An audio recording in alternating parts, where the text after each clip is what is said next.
Series নিশ্চিতের ম্যাচে মঙ্গলবার তৃতীয় টি-20তে চট্টগ্রামে জিম্বাবুয়ের মুখোমুখি হবে বাংলাদেশ। টপ অর্ডারের রানে ফেরাটাই গুরুত্বপূর্ণ টাইগারদের জন্য। সহকারী কোচ নিক পোথাসের বিশ্বাস, বিশ্বকাপের আগে ক্রিকেটাররা ফর্মে ফিরবেন। চট্টগ্রামের জহুর আহমেদ চৌধুরী স্টেডিয়ামে বেলা 3টায় মাঠে নামবে দুদল। চট্টগ্রাম থেকে আরও জানাচ্ছেন সৈয়দ তামিম মাহমুদ।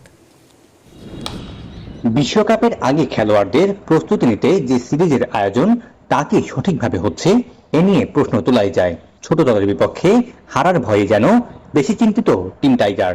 তার উপর টপ অর্ডারের ব্যর্থতাও ভাবাচ্ছে স্বাগতিকদের। তবে কোচের আশা, বিশ্বকাপের আগে একটি ইনিংসই পাল্টে দেবে তাদের। আমার মনে হয় লিটন দাস অনেক কিছুই দিচ্ছে। সে বিশ্বমানের একজন ক্রিকেটার।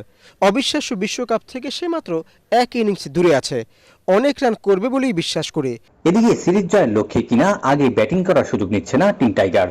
ফলে ব্যাটসম্যানরা নিজেদের পরখের সুযোগও পাচ্ছেন না। কোচিং প্যানেলও পরীক্ষা নিরীক্ষা করতে অনাগ্রহী। উইকেট ভালো, তবে প্রথম 10 ওভার দুই দলই সংগ্রাম করছে।